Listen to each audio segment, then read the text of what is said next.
Resumen capítulo 57 del libro Los Ungidos. La difícil obra de reforma de Nehemías. El pueblo de Judá se había comprometido a obedecer la ley de Dios, pero cuando por un tiempo dejó de sentir la influencia de estas y Nehemías, muchos se apartaron del Señor. Nehemías había vuelto a Persia. Durante su ausencia de Jerusalén, se infiltraron males que amenazaban con pervertir a la nación.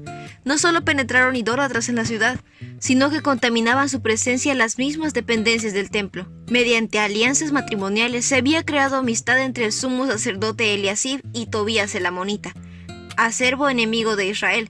Como resultado de esta alianza profana, Eliasib había permitido a Tobías que ocupase una dependencia en el templo, hasta entonces utilizada como almacén para los diezmos y ofrendas del pueblo. Debido a la crueldad y traición de los amonitas y moabitas para con Israel, Dios había declarado por Moisés que se les debería mantener siempre excluidos de la congregación de su pueblo.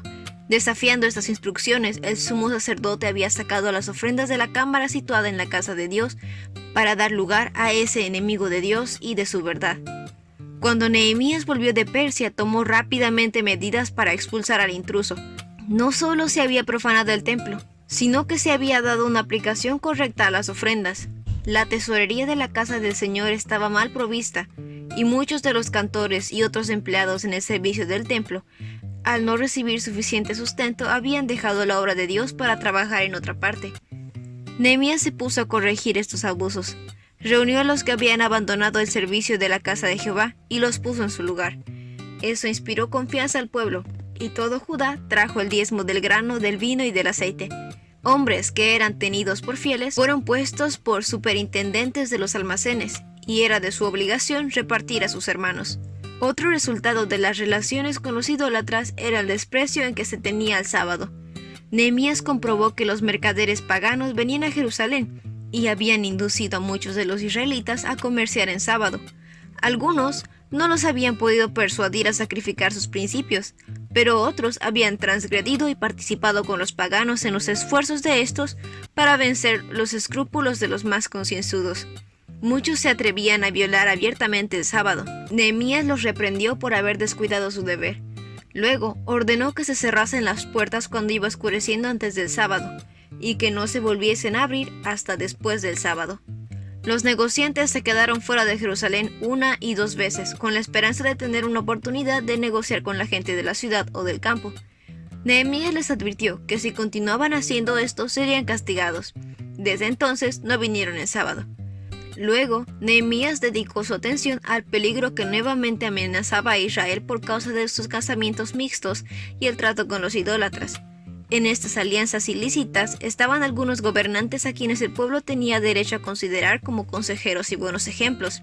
Cuando les hubo presentado los mandatos y las amenazas de Dios, así como los terribles castigos que en el pasado habían caído sobre Israel por ese preciso pecado, se les despertó la conciencia, y se inició una obra de reforma que desvió de ellos la ira de Dios, y les atrajo su aprobación y bendición.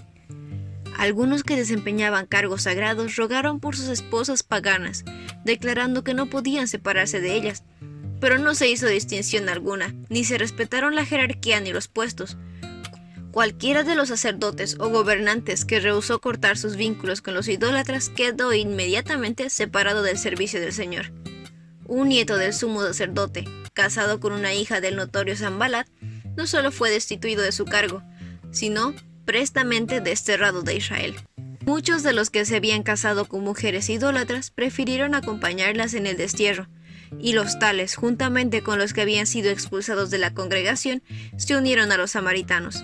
Allí los siguieron también algunos que habían ocupado altos cargos en la obra de Dios, y después de un tiempo echaron su suerte con ellos. Deseosos de fortalecer esta alianza, los samaritanos prometieron adoptar más plenamente las costumbres judaicas, y los apóstatas, resueltos a superar los que antes fueron sus hermanos, erigieron un templo en el monte de Gerizim, en oposición a la casa de Dios en Jerusalén.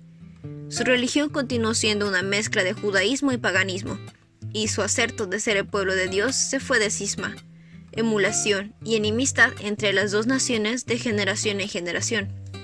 En la obra de reforma que debe ejecutarse hoy, se necesitan hombres que, como Esdras y Nehemías, no reconocerán excusas para el pecado, ni callarán cuando vean que se obra mal, ni cubrirán a éste con un manto de falsa claridad.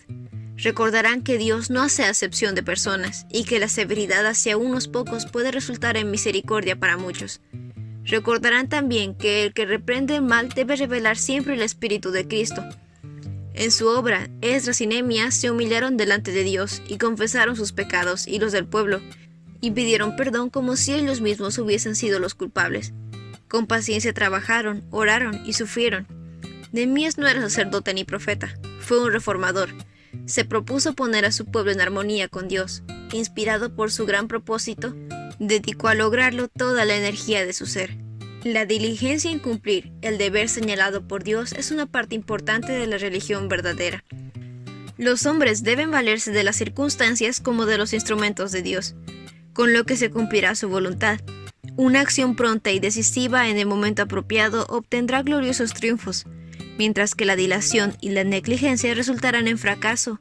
La obra de restauración y reforma que hicieron los desterrados al regresar bajo la dirección de Zorobabel, Esdras y Nehemías nos presenta un cuadro de la restauración espiritual que debe realizarse en los días finales de la historia de esta tierra. El residuo de Israel era un pueblo débil, expuesto a los estragos de sus enemigos, pero por su medio se proponía a Dios conservar en la tierra el conocimiento de sí mismo y de su ley.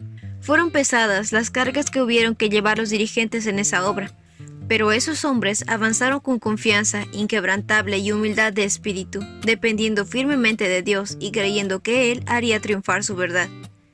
En el tiempo del fin ha de ser restaurada toda institución divina, debe repararse la brecha, o portillo que se hizo en la ley cuando los hombres cambiaron el día de reposo. El pueblo remanente de Dios, los que se destacan delante del mundo como reformadores, deben demostrar que la ley de Dios es el fundamento de toda reforma permanente, y que el sábado del cuarto mandamiento debe sustituir como monumento de la creación y recuerdo constante del poder de Dios. Con argumentos claros deben presentar la necesidad de obedecer todos los preceptos del Decálogo. Constreñidos por el amor de Cristo, cooperarán con Él para la edificación de los lugares desiertos. Serán reparadores de portillos, restauradores de calzadas para habitar. Y ese fue el resumen del capítulo 57 del libro Los Ungidos. No olvides compartir el video con tus compañeros de clase o con las personas que tú crees que puedan necesitar este resumen. Nos vemos la próxima.